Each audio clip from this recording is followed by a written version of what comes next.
Hello everybody and welcome to Against the Fence. This is your monthly Aftermath show where we'll be giving you a full recap of all the events that took place during Saturday night's UFC 263 main card. We're also going to be taking a look at the updated fighter ranking cards from UFC.com and giving you the lowdown of what's next for both winners and losers. Lastly, Ash and Sai will be giving you a full recap on all the post-fight Twitter conversations and memes. So don't go anywhere.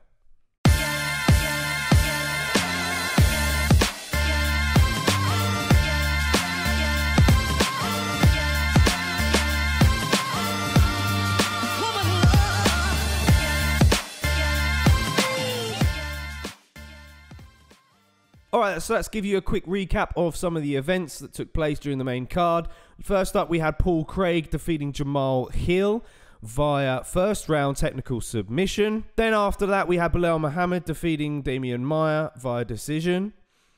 Then we had Leon Edwards versus Nate Diaz, that 5-round war, which resulted in Leon Edwards taking the decision win. Then we had a new champion in the flyweight division as Brandon Moreno defeated Davison Figueiredo via submission, rear naked choke, round 3. And that was your co-main event. Then in the main event, we had Israel Adesanya defeating Marvin Vettori via decision, with all 3 judges scoring it 50-45 to the champion. And that was your quick recap. So now let's bring in the boys, should I say. Boys, here we go. Here we go. Here we go. Here we go. How are we all? Afternoon, boys. Afternoon. Good afternoon, Ash. Ash has just had his first COVID jab, so he's a little bit out of it. And if he doesn't suck it up, I'll give him another one. Okay, so let's take a look at the performances then, and then we'll go into some of the fighter rankings. First up, we had Paul Craig. He looked phenomenal from the get-go. He was able to pull Jamal Hill into guard early. We knew he'd have a huge advantage on the ground. Soon enough, he isolated the arm and get that submission win. Jamal Hill showed a lot of heart by not tapping. However, his arm was badly broken. I mean, I say broken. I found out today he actually dislocated it. It wasn't a complete break. Well, it looked bad. But it looked pretty bad. Horrific. I mean, I was pretty certain he wrecked everything inside there. Yeah. We were crazy because obviously when we were live, obviously for the event, we were like, Paul Craig's pulling guard again, like it's crazy. Yeah. But then obviously his techniques are just second to none. Yeah, no, and Jamil's arm though, right? It looked like a 5-year-old doing the elephant back in primary school. It was a little bit. It was just floppy. But look, now that's 3 wins in a row now for Paul Craig.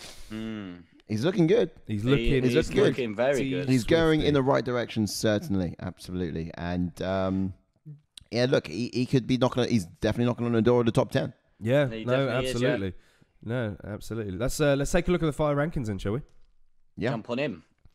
Bring him on up. So as you can see now, we've got Paul Craig in at number 12, moving up 2 places. And it was massive 2 places. It was a really good win as well. And a lot of people, was he the underdog in this fight? He was a massive underdog. He was a massive underdog. No, I'm pretty sure. He was massive. Yeah, get out. People were saying because of course Jamal's never been stopped before. He was undefeated and he was looking really good as a prospect on the scene that's going to be troubling for the top 10.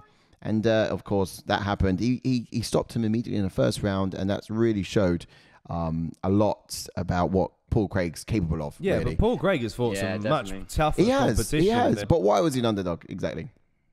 Because Jamal Hill's been on a bit of a tear. I know Paul Craig's on a 2-win streak and obviously dangerous, but this Jamal Hill's, I couldn't tell, to be fair though, but like, yeah, Jamal Hill's not lost a fight, he's not been stopped. I'm guessing he certainly was impressing the right people. A wave anyway coming up, and that's the reason why he's favourite. All right, so let's take a look at some of the options now for Paul Craig after coming off of that win. I don't know about you boys, but I'd actually like to see a rematch against Jimmy Crute, with Jimmy Crute coming off of a loss now. I mean, Jimmy Crute is now 14th, and Paul Craig's gone above him. But I do want to see that again, because I want to see Paul Craig get that win back.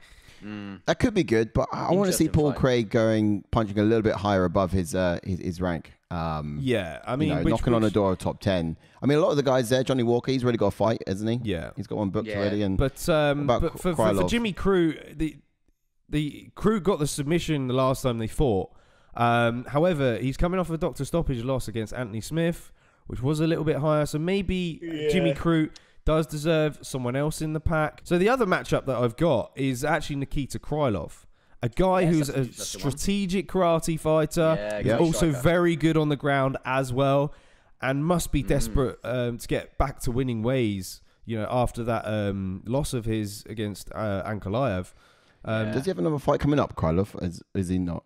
Not got one booked. Ankalaev? No, Krylov. Nikita Krylov. Nikita Krylov, sorry. I don't think he's got one booked. He hasn't, no. Oh, so no, Johnny Walker does, but okay. Well, I mean, that would be... I do like to see Paul Craig going a bit higher, punching a bit higher above his rank in that top 10 area. I mean, he's come off of 3 wins. He deserves that. But I mean, top 15 fighter off of 3 wins. You've got to be. Krylov is in the number 9, and I think that could make sense. Yeah, that makes sense. Kind of makes sense. Yeah, true. Yeah, well, we'll have to see. Nice options there. But as for Jamal Hill, here's one that I'm going to give to you guys. Right? Go on. There's only one I've picked out. What about Jamal Hill versus Ion Cutelaba? Explosive power puncher who hasn't won in his last 3 fights.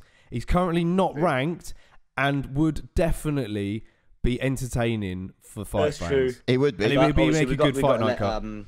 Jamal Hill recover from his injury, but that fight sounds quality. Yeah, it could be good. Yeah, certainly. I mean, I think someone like Cutelaba, he's dying to get back on the scene, and he's just had a very unfortunate downward streak, to be fair. Yeah, against some top guys, Ankalaev twice. Last one was a draw, wasn't it? Yeah, last one was a draw. I know he's itching to get in top 15, but does he deserve to come straight back in the top 15? He needs to be doing some. Well, Ion Cutelaba's not in the top 15. So I know he's not.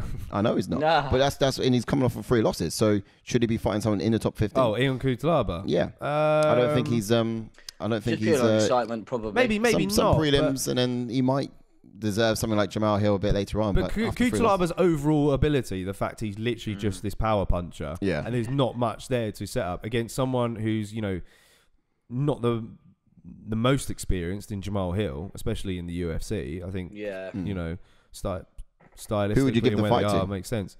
I would like Cutelaba for that one. I would actually say Cutelaba KO in that one. I would say so too. I'm not sure why. And that would probably put him on scene, and that's why I do question, does he deserve it?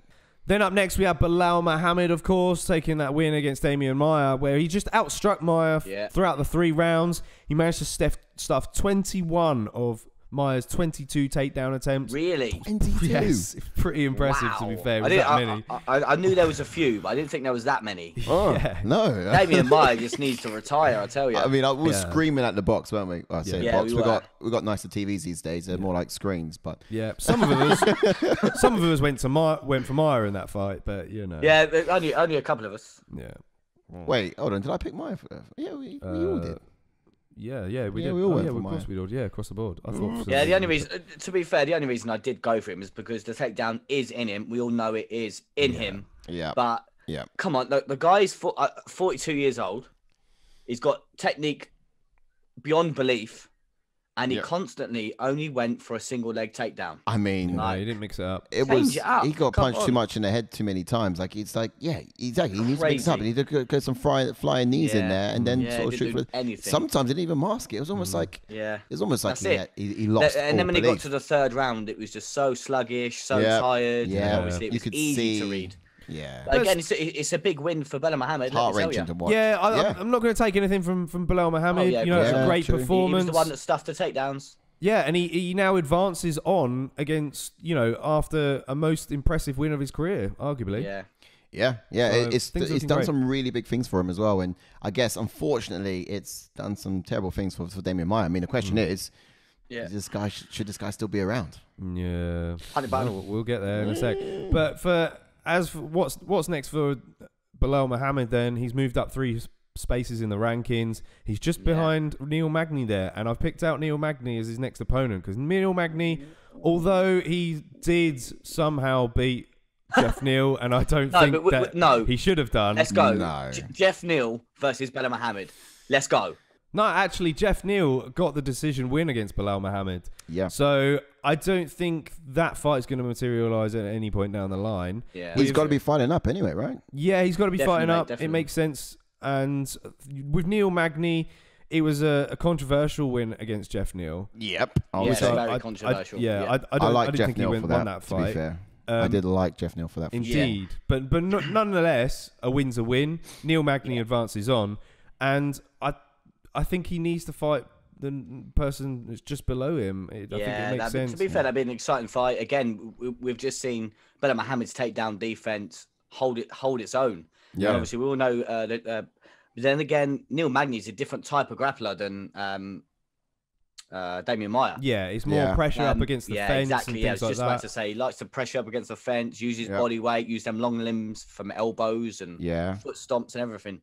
I think it is actually a really good fight, Neil Magny, because anyone above Neil Magny then is sort of like a class above where I'll put Belal Muhammad. You know, Jorge Masvidal, Chiesa, Luque, Tom Stevens. I can't see him running with these boys yet. No.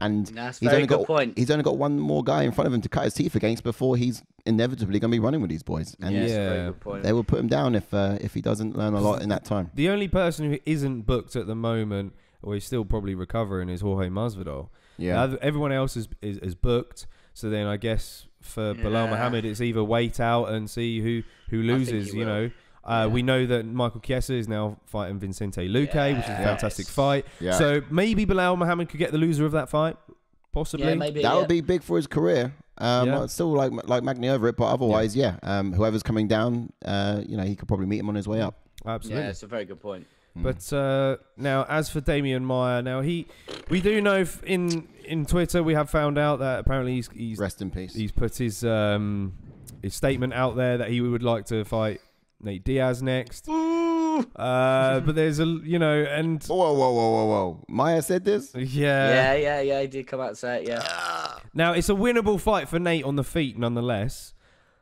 which is an option. But that was the last fight on Damian Maia's contract. I was going to say, and Dana White did say in a press conference that's probably the last time we'd see him. After them lacklustrous takedown attempts, I've got to say, like, Damian Maia's done so much for this sport, and fair play to him. He's been a pioneer. I think it's definitely time. If he would have managed to keep him down for one round or mixed it up with a double leg or a trip, because there was so many times he could have easily done a trip. We were shouting. How many times were we telling him what to do? And he should know this stuff. Crazy. But that only means one thing, doesn't it, though, boys? Top Bellator! Okay, so moving on then, we had Leon Edwards against Nate Diaz. He got the win and did exactly what we thought he would do and outpoint Diaz throughout the fight. He did look impressive. He looked impressive. He did manage to go the distance, and he kept his distance management really good, mixing the takedowns very well, and lost composure with Diaz in the last round. Diaz caught him, and was lucky to sort of hang in there and seal the win. Yeah, but at the same time, he done very well up to that point. Just before we even get to that point, I mean, my guy, he's obviously done his homework. You know, he knew the sort of games that were going to come in the octagon and the unpredictability of Diaz, and he just didn't allow himself to get sucked into it, did he? Yeah, no. And I just thought that was definitely. Obviously, I made a massive point whilst we were live for the event as well that I was saying to you guys that Diaz would at least take round 1 and 2 off, like he always does. If it's a 5-rounder, he will take 1 and 2 off. Yeah, he will withdraw the punishment. He gets cut. He doesn't care. He will, and then in the 3rd round, he did march forward a little bit. And he pressured Leon Edwards quite a lot in that 3rd round. Yes. But then in the 4th, he took it off a little bit. If he would have continued to do that, then perhaps that left left straight would have landed in the 4th. Imagine that going into the 5th. That would have been crazy. Yes. Yeah, it would have been nuts. I mean, the whole arena would be. But Nate Diaz needs to fight 10 rounds, I tell you. that tickled me because you weren't wrong. It got so excited in the 5th. I didn't want it to end. I wanted another one after that. Another round. Yeah. Any sooner and it turned that fight upside down for Leon. But to be fair, Leon Edwards did keep his composure, hung in there, dug deep. But it's a massive win for him. Diaz lands one really good punch in the last round. If any other fighter done that, we'll be like, it was a lucky shot. Yeah. You know, and Diaz in the last round, and then he wastes his the time pointing and laughing at him. I would have loved to see him just throttle him and get him out of there at that moment. At that moment. I mean, what I didn't realise until the replay that he actually set that left hand up with a Stockton slap. Yeah, it was so quick. It's quality. Who slaps, then punches, and then points? But now, I tell you what, boys, we get into a very, very interesting point now, because what is next for Leon Edwards? Obviously, Dana White's come out and publicly said that Kobe Covington is next. We know What does Edwards do? Does he wait it out, or does he take another fight? Because obviously, you said earlier, Masvidal's not booked. Yeah, no, that's right. So the options I've got is either wait in line for the title shot, see what happens, but then, you know, he has had a long time out in various periods, you know, over the last few years. But yeah, Jorge Masvidal, that option has been there since they had that alteration back in March 2019 in London. And yeah, like you said, Dana has addressed the option in post-fight press conference. Yeah, but also at the same time, Jorge Masvidal, it's like, what's that going to do for Edwards? It's probably just going to be a money fight, if anything. Yeah, I think it's a winnable fight for Edwards. So. Yeah. Oh, definitely. I see it like you were saying. I can't remember if you were mentioning saying if Masvidal's better than or Covington's better than Masvidal, and Leon Edwards beats Kobe Covington. So that obviously means that he beats Masvidal.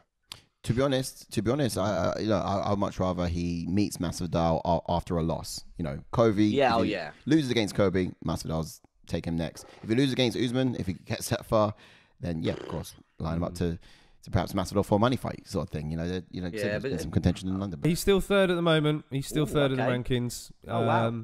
He still sits pretty in there. There's no movement. Then again, he didn't beat he didn't really beat a top 15 guy, I suppose. No. So, but then again, Nate Diaz is a name, so you should at least go one. I reckon.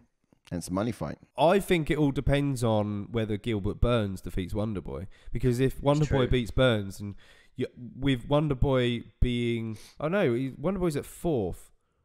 Leon was his third, but I just think Wonderboy deserves it. So, I don't know.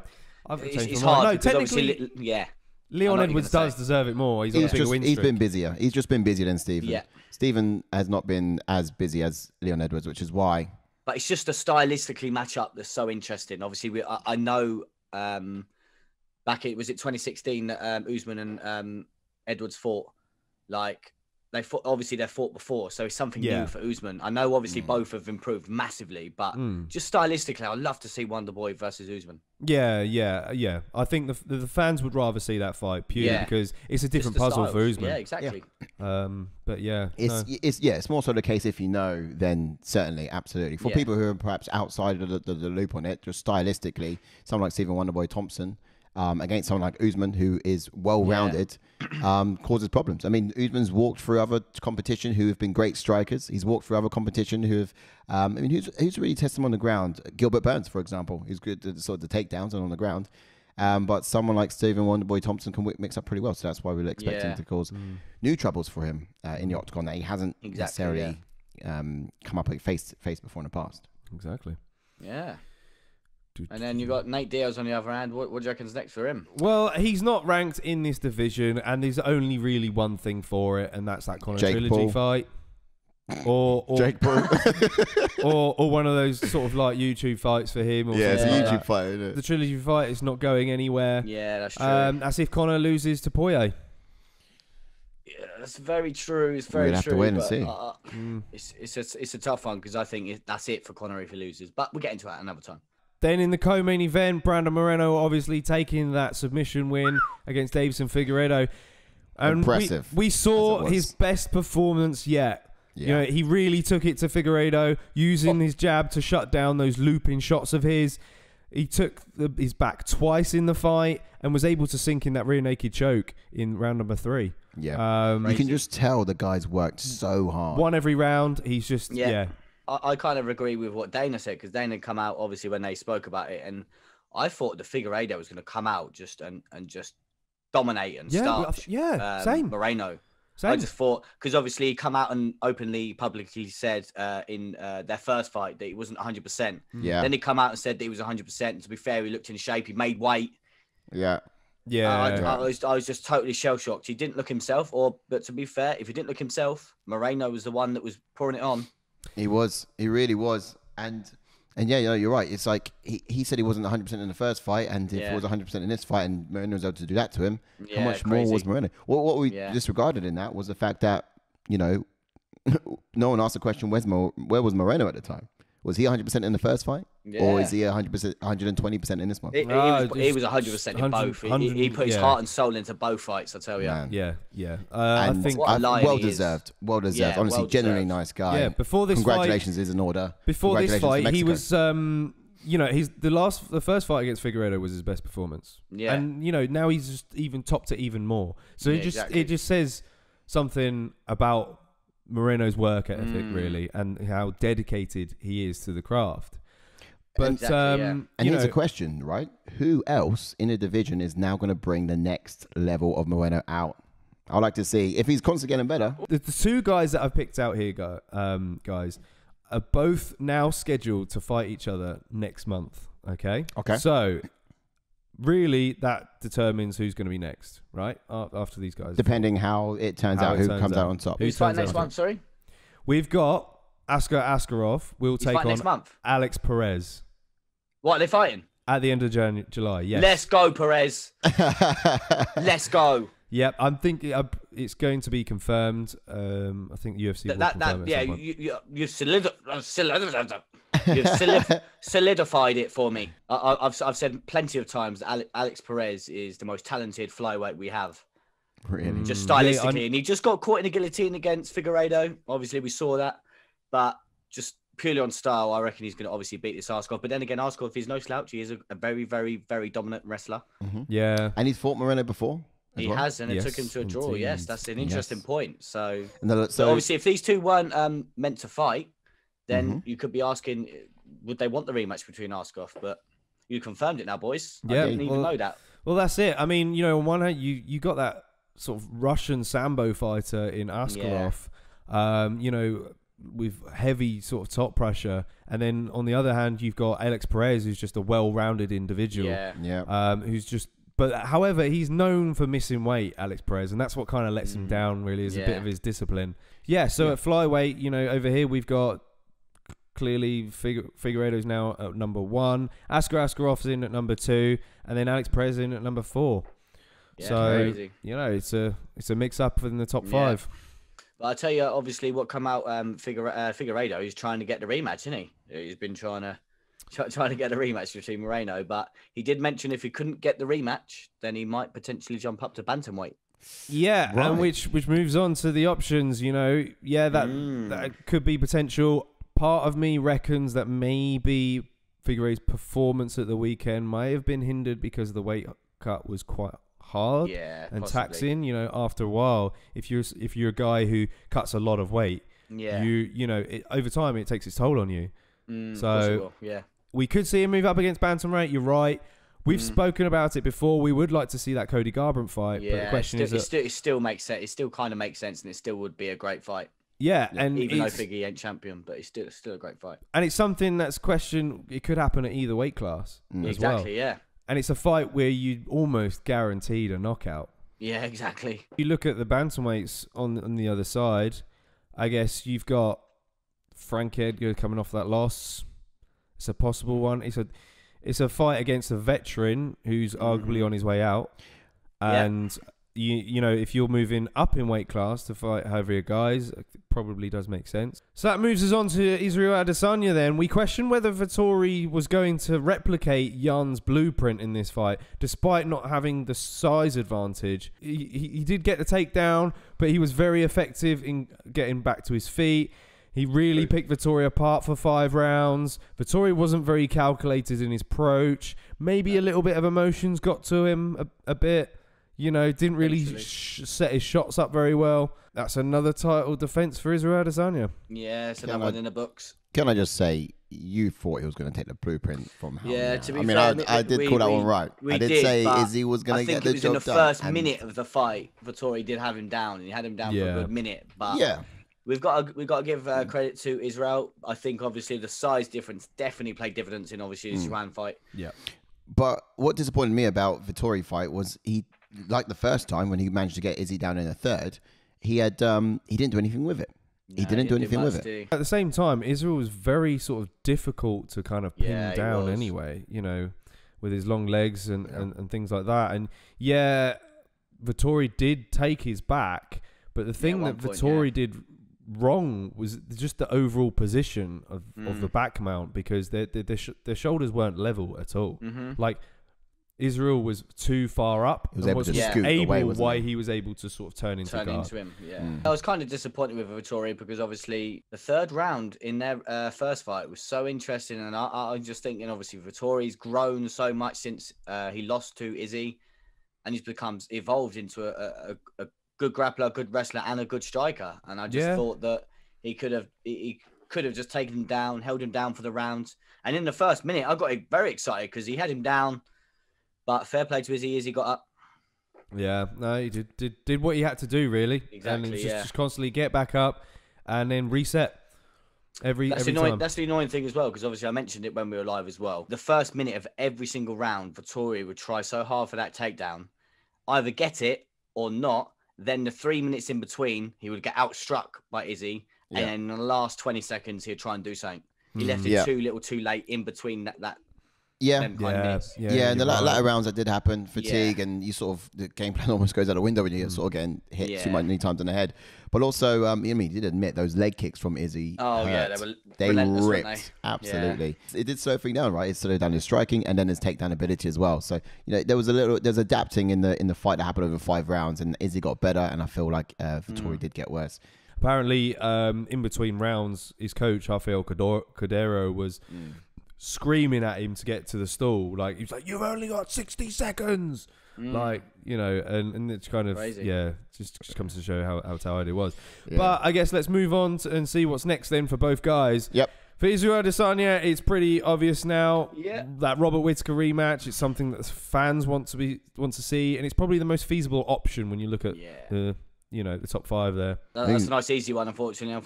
We can't say much else. No. Obviously, Robert Whittaker looked insane against Gastelum. So it's got to be next.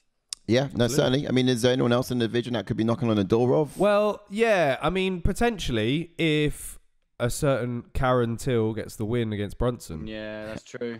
If he does get it in impressive fashion as well, there's no doubt that, you know, after the Whittaker fight, Karen Till is next. Yes, that's true. That could be, but I don't know. For me, I feel like it's a different class for someone like Darren. But hey, let's get that fight out the way first, and let's see what we've got. Because I think Vettori still needs to happen before he's knocking on Izzy's door.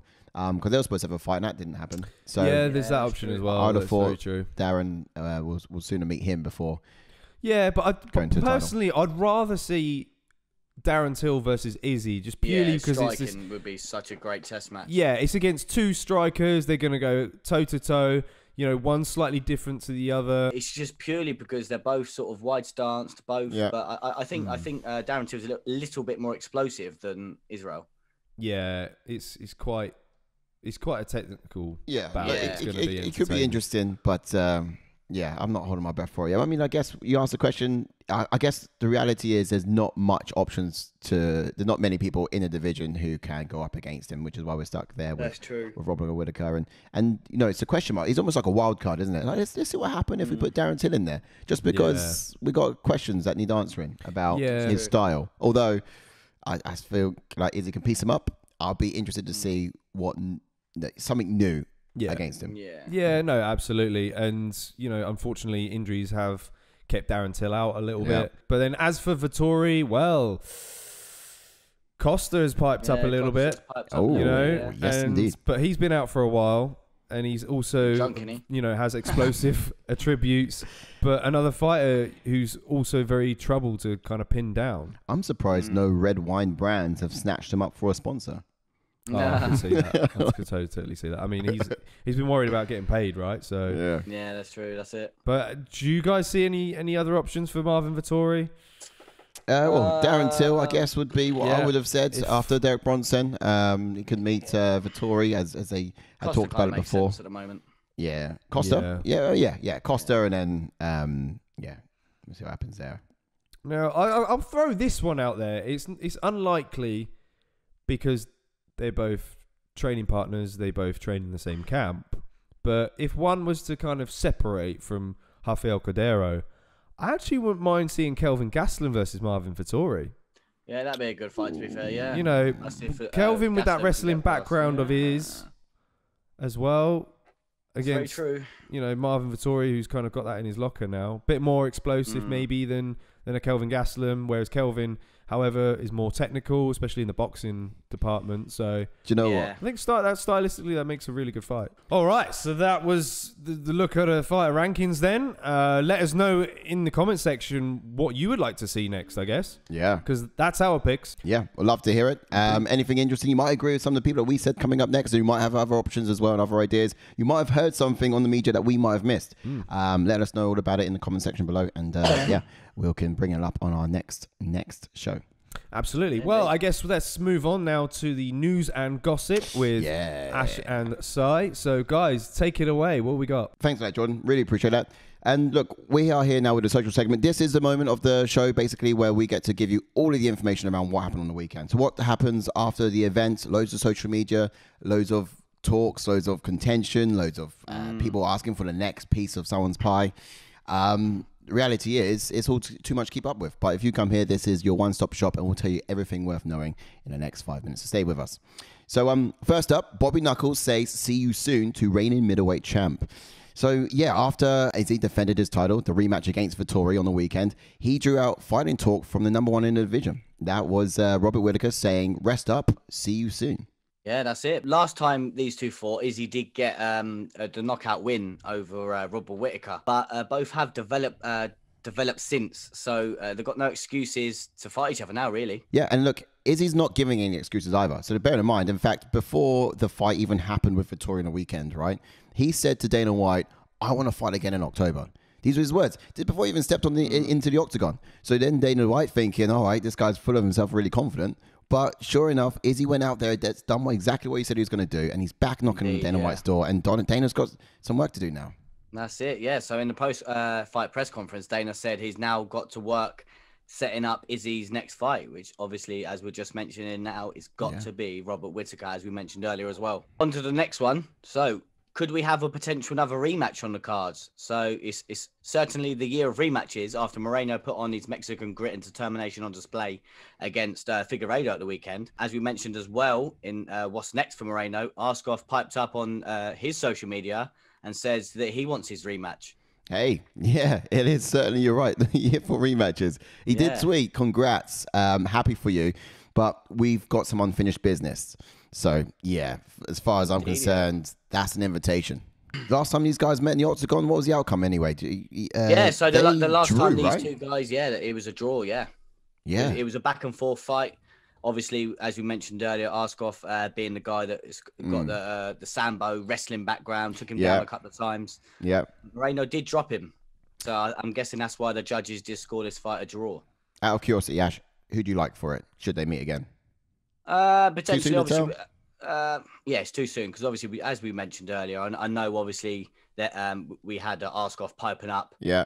But I think if Perez gets Askov, then that's who we're going to tell. But we're just letting you know that Askov did pipe up on his social media. Yeah, no, fair enough. And you know, it's one thing to become a champion, and it's another thing to stay a champion. So let's see what's next for Moreno. Is he gonna? Yeah, there we go. There we go. Next up, Vettori says he believes he done enough to get his hand raised at UFC 263.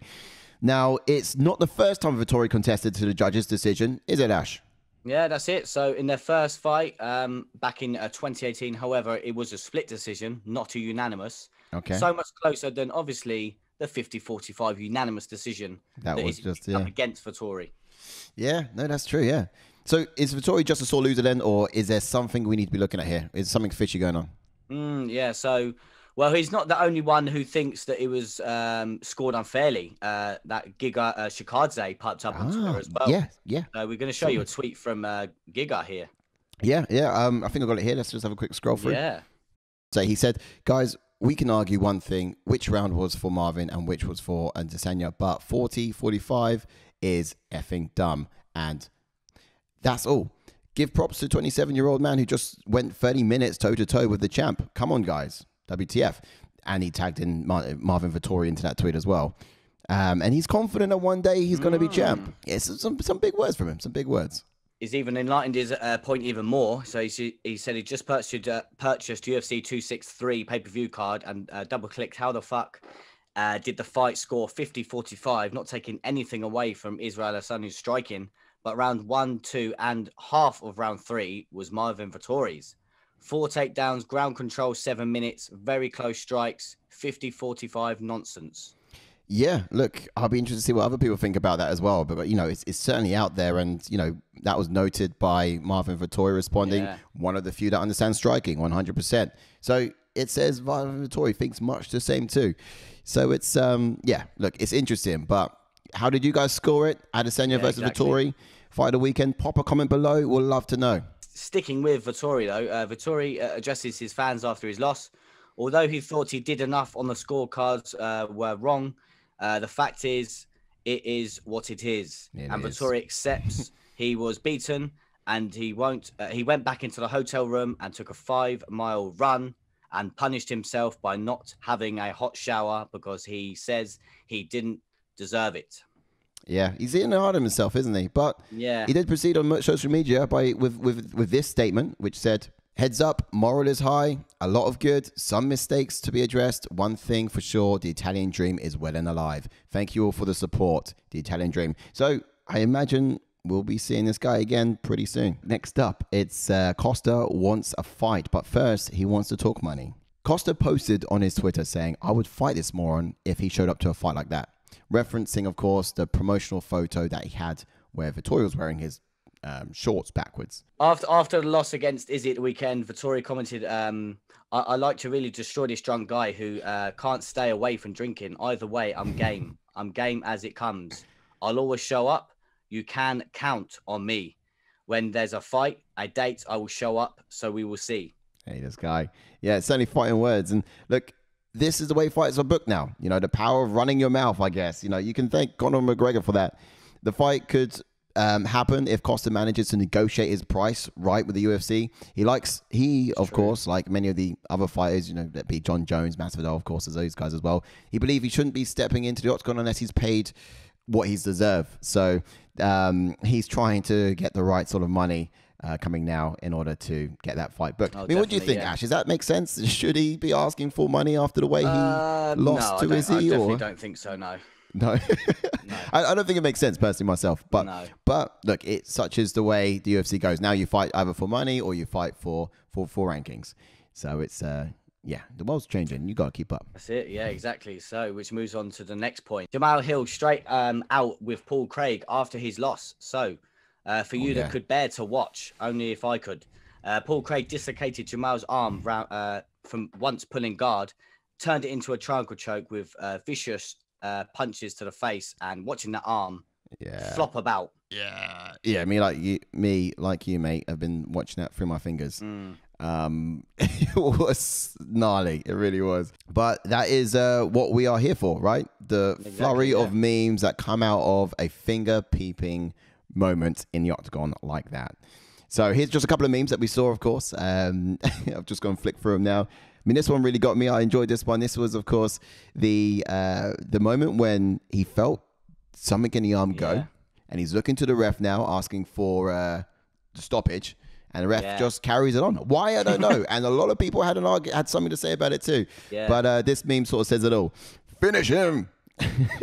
Another meme that did tickle me a little bit was the scene from Harry Potter where this one here. Yeah. So it's where he's I can't remember the wizard's name now, but he did a spell on Harry's arm and made his arm all floppy.